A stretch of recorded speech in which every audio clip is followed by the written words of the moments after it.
Assalamualaikum warahmatullahi wabarakatuh. Bismillahirrahmanirrahim. Subhanakallahumma rabbana la ilma lana illa ma 'allamtana innaka antal alimul hakim.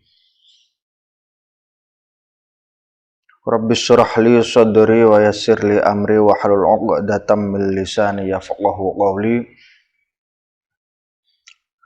Bismillahirrahmanirrahim. Berangkat dari suatu ayat yang mengatakan alladzina yadhkurunallaha wa qu'udan wa 'ala junubihim wa yatafakkaruna fi khalqis samawati wal ardh rabbana ma khalaqta hadza batila subhanaka faqina 'adzabannar.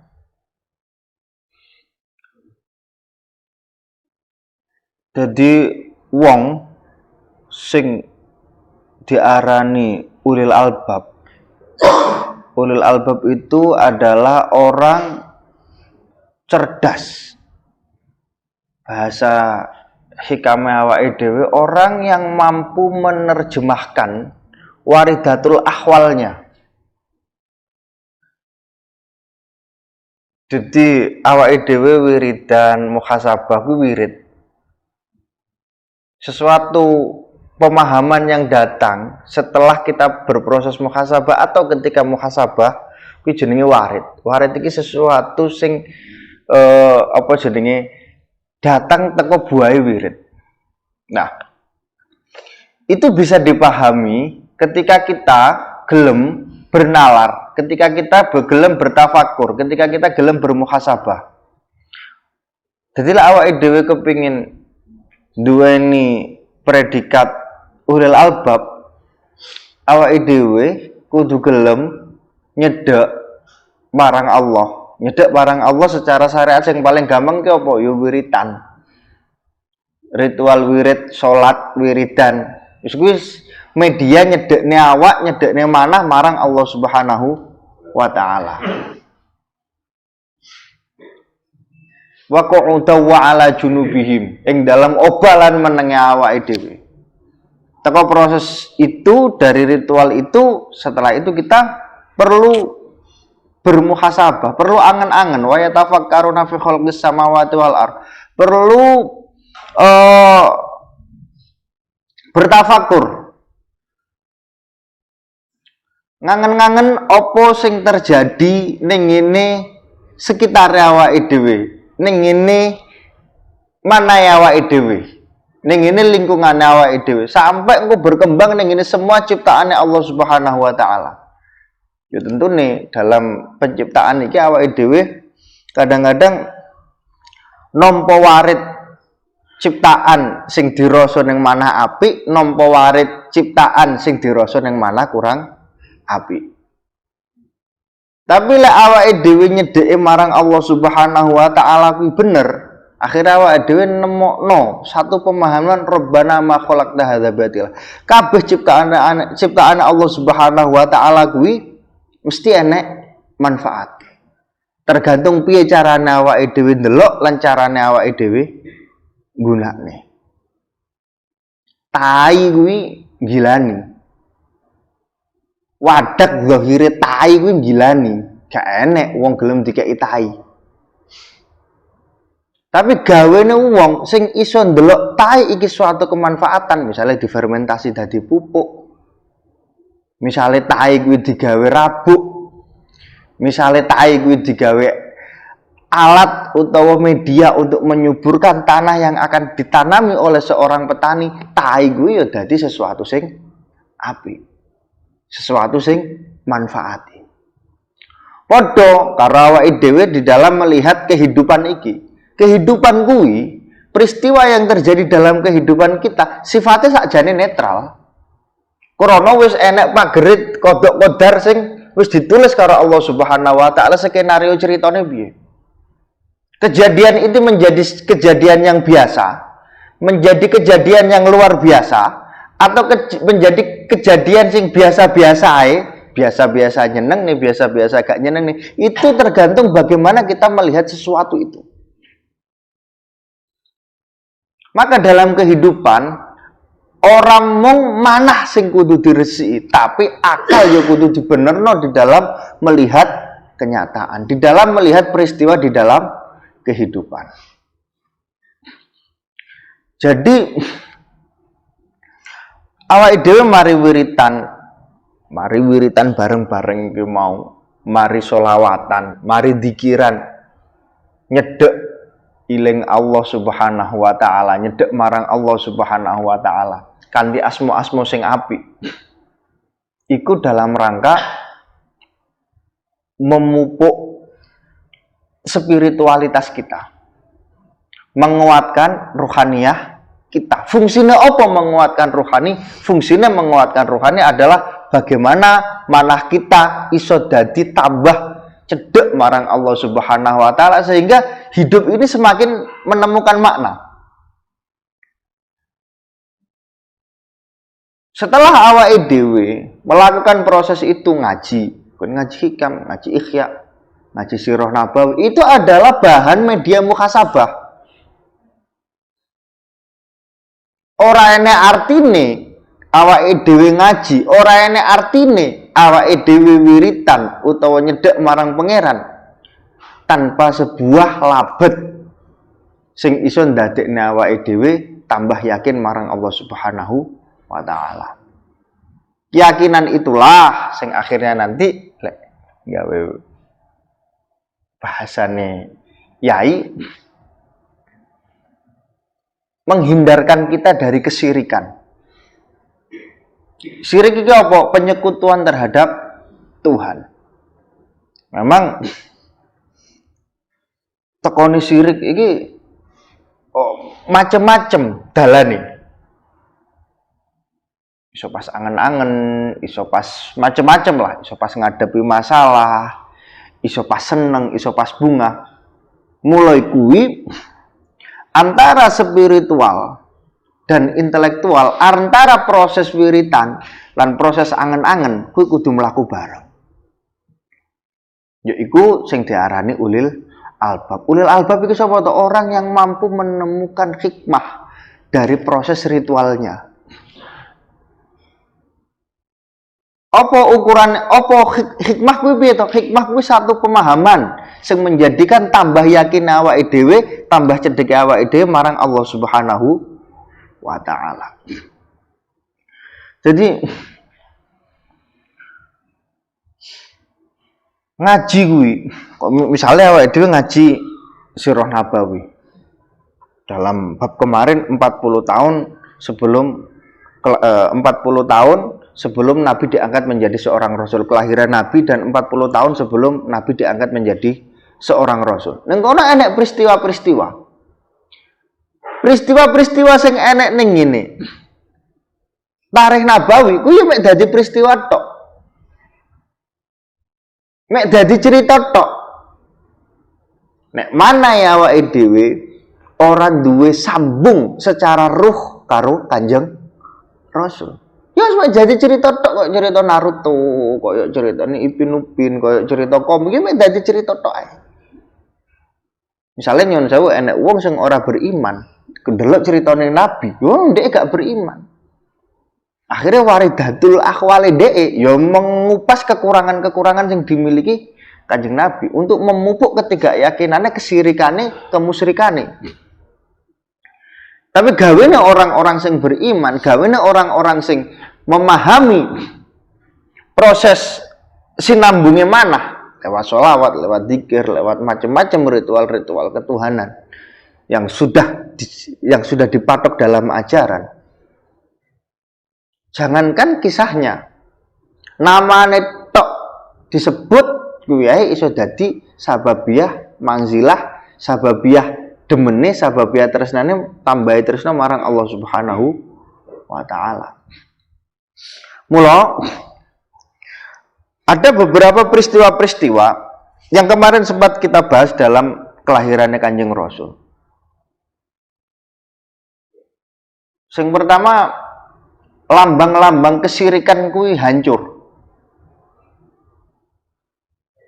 Ambruke cagak-cagake gereja sing paling gede ning Jazirah Arab. Matine genine Majusi, genine wong-wong apa ya, Majusi ki orang yang menyembah api. Agamane jenenge Majusi, sesembahane iku api.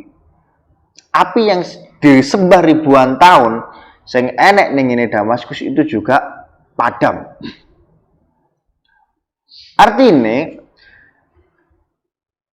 dalam setiap pembaharuan Allah misalnya menurunkan seseorang, melahirkan seseorang yang mana orang ini ditasbihkan, ditakdirkan untuk menjadi pembaharu, mesti dikai tondo-tondo dalam kehidupan ini. Ya lepas orang sekitarnya memahami atau tidak. Biasanya tondo-tondo itu dipahami setelah kehidupannya purna, karena ada yang meneliti rekam jejak perjalanan itu.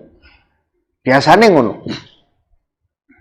Waduh, jadi Kanjeng Nabi Muhammad itu poin ajaran Islam secara nilai diturunkan iki poinnya loro.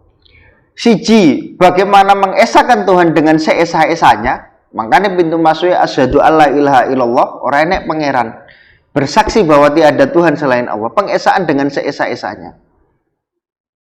Kanjeng Nabi Muhammad utusannya Allah, apa nyapa kok kudu penyaksian Kanjeng Nabi Muhammad utusannya Allah? Krono Kanjeng Nabi Muhammad itu adalah aplikasi daripada proses pengesaan Tuhan.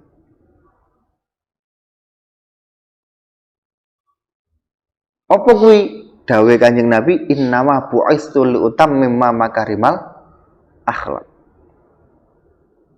Kanjeng Nabi itu diutus menyempurnakan akhlak. Akhlak apa? Akhlak di dalam berkehidupan. Makanya ning ini tarikh ning tarikh iki nek nanti kita kaji secara mendalam, ning kono banyak membahas aturan main dalam kehidupan, itu akhlak. Bagaimana Kanjeng Nabi dimusuhi ketika menyampaikan kebenaran? Yaitu dalam rangka membentuk siji paradigma berketuhanan yang menungso pada saat itu sing wis gak karu-karuan, macemilan bentuke. Jadi memang kadang-kadang bangun itu sing paling angel, sing paling rekoso iku nggawe fondasi. Kanjeng Nabi ki 13 tahun, bahkan ada riset yang mengatakan 13 tahun ning ngene Mekah. Iku hanya oleh wong maksimal 1000. Tempo itu. Ning Madinah sing hanya sekitar 8 sampai 9 tahunan dalam proses hijrah sampai Kanjeng Nabi wafat itu sekitar 130.000. Yukrono memang berjuang di dalam mengesahkan Tuhan ini gak gampang. Apa meneh ning ngene sesuatu sing sifatnya pembaharuan. Jelas rekoso. Ngawiti apa ya mesti rekoso. Apa meneh bangsa manah. Bangun pondok iki pokoke lek buah batalas wis jelas rekoso. Gak kena gak. Rekoso adaptasi sosial, rekoso golek bondone, rekoso gawe programe, rekoso sinkronisasi karo masyarakat, rekoso pengurus gak karu-karuan rekoso. Padha yang dilakukan Kanjeng Rasul. Maka dalam proses 40 tahun sebelum Kanjeng Nabi menjadi Rasul, ning kono Allah Subhanahu wa taala mendidik Kanjeng Nabi secara langsung. Baik itu fondasi keyakinan, fondasi berpikir maupun fondasi bertindak. Ning kono bener-bener dijogo karo pangeran. Lah awak dhewe ngertine teko ndi ngertine setelah Kanjeng Nabi gak enek. Mergo enek sing meriset, mergo enek sing meneliti, napak tilas tindak tanduke. Akhirnya dadi sejarah. Nalika Kanjeng Nabi sik gesang, ya mungkin sahabat sing enek pada saat itu gak yo kurung tuntas di dalam memahami sirah atau perjalanan napak tilase perjalanannya Kanjeng Nabi. Karena sudah purna, dianggap lulus dan dianggap berhasil, akhirnya enek sing meneliti napak tilas. Dalam proses 40 tahun itu wah gak karu-karuan. Ditinggal bapak ditinggal ibu ditinggal mbae. Wis Islam enek pamane sing beloni mati-matian, pamane ninggal sisan. Jadi memang diposisikan pada satu posisi di mana Kanjeng Nabi hampir koyok gak duwe sandaran selain Allah Subhanahu wa taala. Arep sambat abi umi gak iso. Jidi gak iso, jidah gak iso. Ya isone Robbi sampai Iqra bismi rabbikal ladzi khalaq. Jadi proses 40 tahun itu pendidikan sing gak karu-karuan. Allah harus mempersiapkan tenanan. Sampai bagaimana menjelang usia dewasa menjadi orang tua dipertemukan dengan seorang saudagar yang akhirnya menjadi istrinya Sayyidah Khadijah. Jadi kayak ditata nih, disiap nih. Mulai bondo nih, mulai iki nih, lan sampai turut. Duh. Segala sesuatu nih sing wis dinas karo Allah Subhanahu wa taala Kanjeng Nabi dadi seorang rasul utusan. Iku wae isih harus melewati proses-proses sing dadekno percaya manah. Banyak rintangan-rintangan, banyak kesulitan-kesulitan yang dihadapi karo Kanjeng Nabi. Tapi ada satu hal, di dalam setiap peristiwa yang terjadi itu, lek kita kaji, gak enek Kanjeng Nabi ning kono menyerah. Lemes menjelang putus asa mungkin. Misalnya nalika perang Badar wis dijamin menang, isi ae tetep ngoyo ndonga. Kaya donga sing awak dhewe waca ya hayyu ya qayyum ya hayyu ya qayyum wiritane Kanjeng Nabi ketika menjelang perang Badar. Donga sampai serbane ceplok. Sampai diling nih karo Sayyidina Abu Bakar. Kafabillah ya Rasulullah, kafabillah ya Rasulullah. Stok gak garansi Allah Subhanahu wa taala iki cukup. Tapi terus saya. Sama analisa ning kono gak enek kata menyerah dari Kanjeng Nabi. Artinya proses sunatullah tetap jalan. Dia berjuang. Mensiarkan balighu anni walau ayah. Menyampaikan sesuatu pemahaman sing wis dikekne pangeran marang awake dhewe. Lewat wong soleh-soleh sing teko ning ngarepe awake dhewe, lewat gurune awake dhewe. Enek awake dhewe selawat, awake dhewe nyiarno selawat. Ya pasti abot. Tapi terus keabotan kuwi menjadikan kita menunggu mukjizat kaya Kanjeng Nabi enggak. Mukjizat, maunah, karomah biar datang dengan caranya sendiri. Ben Allah nekakno nganggo carane dhewe. Tugasnya awake dhewe dadi menungso sing duwe akal, sing dikei kemampuan fisik, sing dikei kemampuan manah, mengerjakan proses sunatullah dengan sebaik-baiknya titik. Jadi apapun yang menjadikan langkah kita ke depan semakin lemah tinggalkan. Jadi lah awake dhewe iki misale pas susah, aja cedhek kanca-kanca sing padha susahe. Mudharasa padha susahe lek dadi tambah yakin awake dhewe monggo terusno. Tapi kok awake dhewe pas lagi susah ketemu kanca sing lagi susah curhat-curhatan susah uripe tambah susah tinggalno. Karena esensi penghambaan itu wa'bud rabbaka hatta yakin iku gak dadi muhasabah sing hasanah, iku muhasabah sing sayyi'ah. Muhasabah hasanah iki, muhasabah hasanah kuwi duwe masalah. Aku duwe masalah, kanca-kanca duwe masalah. Dalam proses mudoroso terhadap masalah-masalah yang kita alami kok ketemu solusi. Jadi tambah iki kan berarti muhasabah utawa apa jenenge muasarah ta'awanu saling tolong menolong ning ngene keapian itu berarti hasanah. Lek ndadekno tambah semangatnya awake dhewe menghadapi kehidupan ke depan. Ngaji yo ngono, kowe kok ngaji, awake dhewe kok ngaji, ndelok urip kok tambah akal tinggalan. Wis positif ustaze sing mulang ngaji kuwi ora utusan teko pangeran. Karena ciri-cirine wong sing oleh asar teko Allah Subhanahu wa taala gawe menyinari wong akeh kuwi ndadekne wong tambah tenang, ndadekne wong tambah semangat, ndadekne wong tambah maju. Sopo ae wong? Misale iku cara aku ngono. Aku kok maca jidek ngono buka Quran, kok ayate ada bin saja tak tinggal, tak goleki sing apik-apik ayat, sing enak-enak.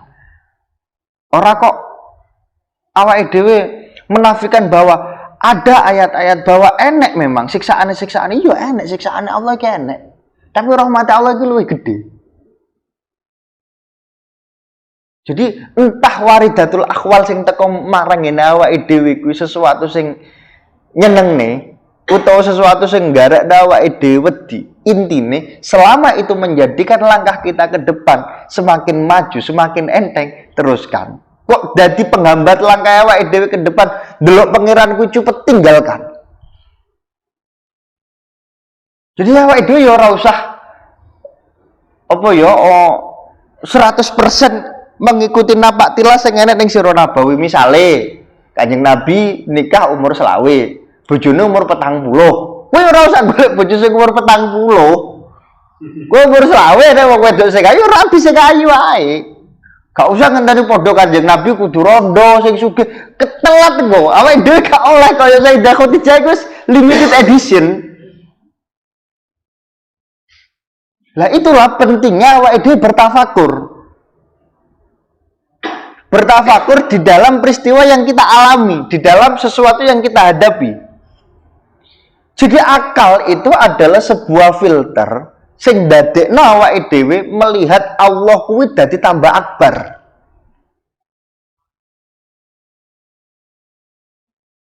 Makane leneng ihyake didhawuhne jadikan akalmu pengendali nafsumu, jangan jadikan nafsumu pengendali akalmu. Hancur awake dhewe.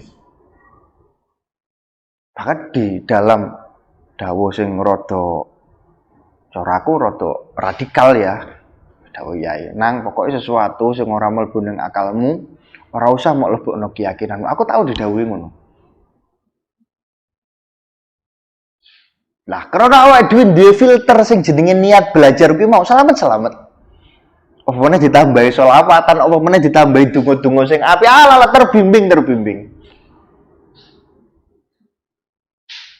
Tapi bukan berarti terus awake dhewe sembrono, gak koyo ngono. Jadi intinya sirah tarikh iki misalnya 40 tahun sebelum kenabian, bagaimana Kanjeng Nabi nyusu ning ngene Halimatus Sa'diyah, setelah itu balik ning ngene ibuke. Setelah balik ning ngene ibuke gang sedilu ibuke kapundhut. Mari ngono diramut karo bae. Mari diramut karo bae, bae sedo sisan, diramut karo Pak Lie. Dalam proses kuwi mengembala kambing, dilatih dagang sampai nikah karo Sayyidah Khadijah dan lain-lain. Kuwi peristiwa-peristiwa yang dialami Kanjeng Nabi. Ya udah, biarkan itu menjadi sejarah perjalanan Kanjeng Nabi. Dan kita sendiri nanti punya sejarah yang mana sejarah itu yang menjadi catatan sejarah kita sendiri. Sing iso podo karo perjalanan Kanjeng Nabi yo iso ora, tapi nilainya pasti sama lah, awake dhewe di frekuensi sing sama lewat sholawat. Artinya apa? Di dalam perjuangan pasti kita menemukan rintangan.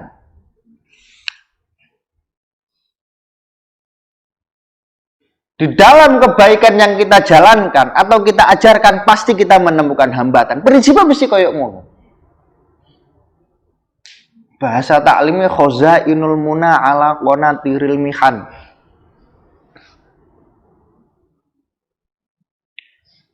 Jadi sepiro gedene rekoso ya semono uga gedene kamulyan. Mula proses awake dhewe bermuhasabah terhadap perjalanan Kanjeng Rasul itu kita memang kudu bener-bener buka manah, kudu bener-bener ngungkal manah, ngasah manah, dan bener-bener awake dhewe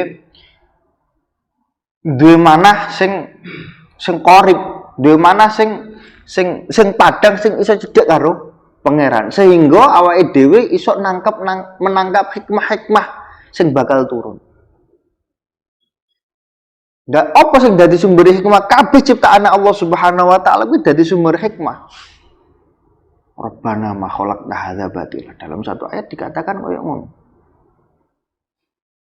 Nek awake dhewe iki wis dikir marang Allah dalam setiap keadaan, artinya punya motivasi bertuhan, punya motivasi dekat kepada Tuhan, kepada Allah Subhanahu wa taala. Ing dalam obah lan menenge awake dhewe. Mesti awake dhewe tergelitik untuk bermuhasabah wa yatafakkaruna fi khalqis samawati wal ardh. Tergelitik bermuhasabah, tergelitik tafakur, memikirkan setiap ciptaan-ciptaane Allah sing enek ning donya iki. Berangkat dari sing paling cedhek teko awake dhewe, apa manahe awake dhewe, perjalanane awake dhewe, lingkungane awake dhewe.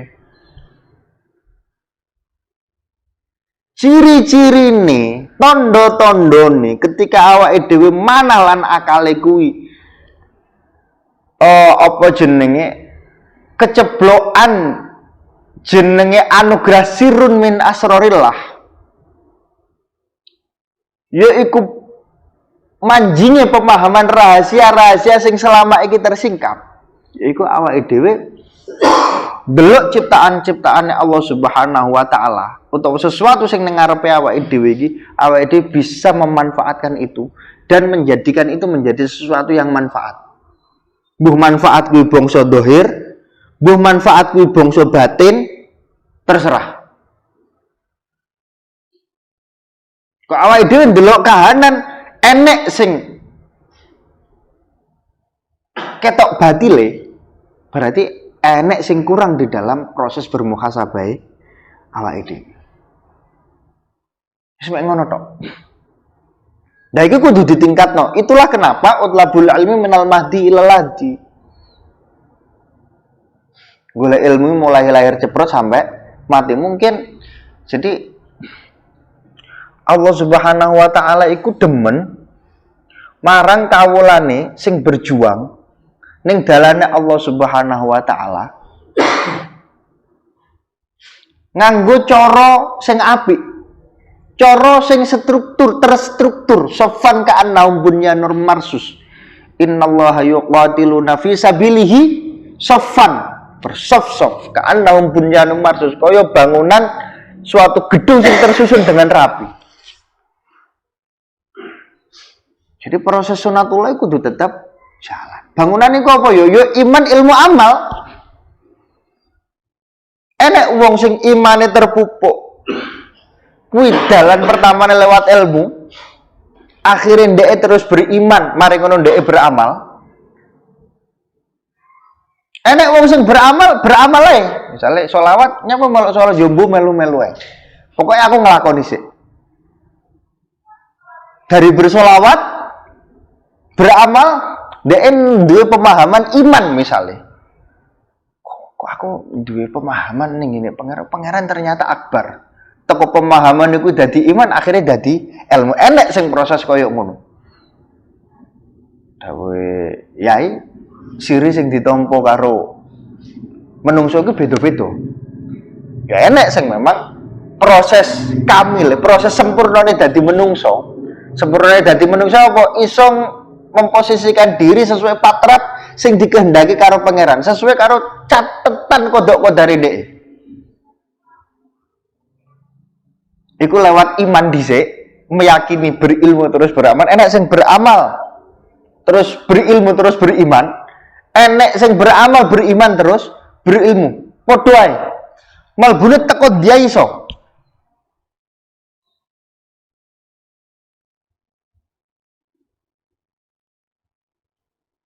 Karena awake dhewe nek beriman orang nggo ilmu kuwi biasanya amale bermasalah.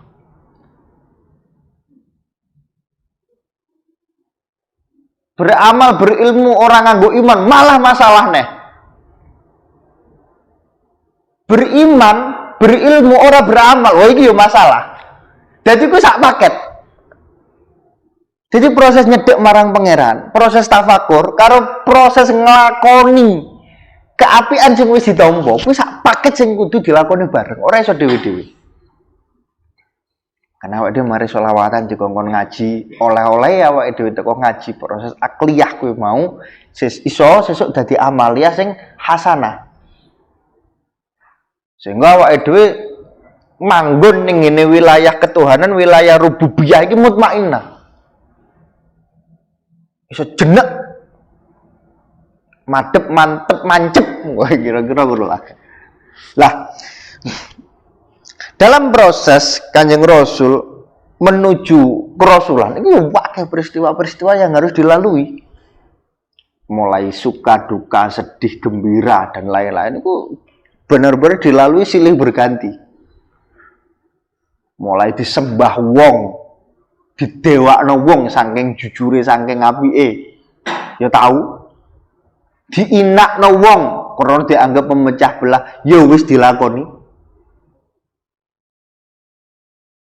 didoi dulur, disenengi dulur, ditulung keluarga, yus dialami kabeh semua proses-proses itu. Sehingga ketika wahyu sing jenenge iman kuwi masuk, akhirnya dadi ilmu, akhirnya dadi amal paripurna. Nah, awake dhewe karek didelok ae, dimuhasabah dhewe-dhewe. Dalan sing paling apik gawe awake dhewe iki mlebune lewate ndi dhisik. Nah, itu fungsinya bermuhasabah. Mungkin ada di antara dari kita bermuhasabah, wiritan bareng-bareng ini gak ngerti karepe enek. Enek sing ngerti karepe tapi gak ngerasakne ya enek. Enek sing ngrasakne ngerti karepe ora mangkat ya enek. Enek sing lagi proses-proses yusrabana makhluk hadza batilah. Gawene sapa sing iso ndelok iki menjadi sesuatu sing gak batil, ya iku berarti tondo-tondo dari proses bermuhasabah awake dhewe sing bener. Ndelok anugerah. Kok enek mungkin fase-fase awak dhewe wedi siksa, wedi neraka, wedi macem-macem, itu ya fase nih. Yus dinamika realitas yang kita hadapi yus anggap aja itu sebagai sebuah kejadian. Sing wis alamiah itu terjadi, tinggal awake dhewe bagaimana menyikapi dan memposisikan diri sesuai dengan jalan ridho sing wis diajari ning awake dhewe. Sing diridho sing ndadekno diridhone Allah kuwi apa to? Amal sing piye? Ibadah sing piye? Rohaniyah sing piye? Ngono enek kabeh kuwi. Enek ngaji hikam, enek ngaji ikhya, macam-macam. Enek Al-Qur'an sing iso sak waktu-waktu dibuka isine.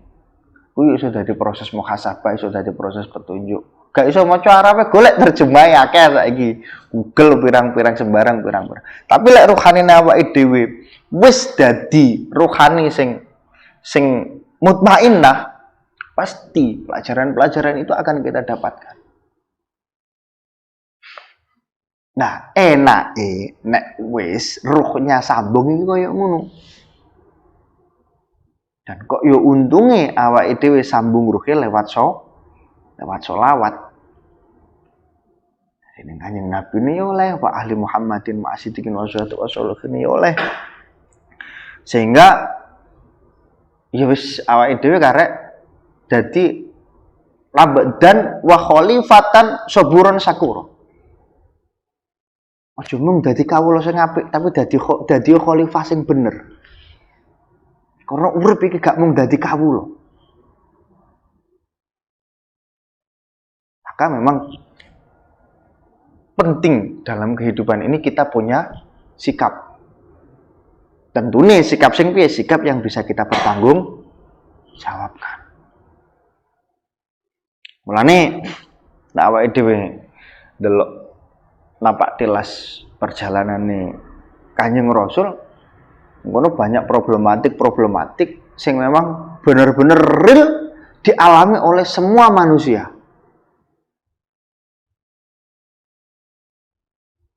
Macam-macam. Jadi yo ora persis kaya ngono, yo ora apa-apa. Persis kaya perjalanan Kanjeng Nabi yo abote gak karuan. Dilalah dikai akeh miripe yo ora apa-apa. Berarti awake dhewe yo dikai ning ngene posisi sing mampu.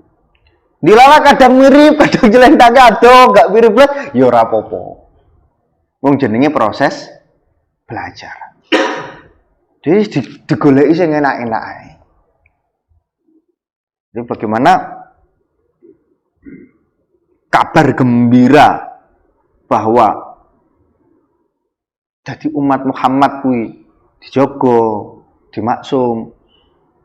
Artinya dimaksum iki anugerah pangapurane pangeran gawe umat Muhammad iki gede banget. Ya wis disyukuri sebagai sebuah kenyataan. Jalankan sebaik-baiknya sambil berdoa, ya muga-muga proses lelampah perjalanan awake dhewe diridhoni lan diselamet nih, wis arepe nyapa meneh. Wis mek kuwi tok. Yang bisa kita harapkan dengan apa? Dengan menjalankan aturan main kehidupan dengan sebaik-baiknya sesuai bidang dan profesi kita masing-masing. Sebarkan kebaikan, sebarkan kemanfaatan, sampaikan yang kita ketahui. Ngerti awak dhewe selawat yo wis ulang-ulang selawat. Sak enggak-enggake ning ngene kanca, ning ngene keluarga lek duwe keluarga, ning ngene anak lek duwe anak. Ini bojo lek duwe bojo, ini anak bojo lek duwe anak karo bojo. Ini berangkat dari orang-orang terdekat kita. Balighu anni walau ayah. Karena itulah yang dilakukan Kanjeng Rasul. Subhanakallahumma wa bihamdika asyhadu an la ilaha illa anta astaghfiruka wa atubu ilaik. Aku la astaghfirullahal azim. Allahumma shalli ala sayyidina Muhammadin wa ala alihi wa Muhammadin. Wassalamu alaikum warahmatullahi wabarakatuh.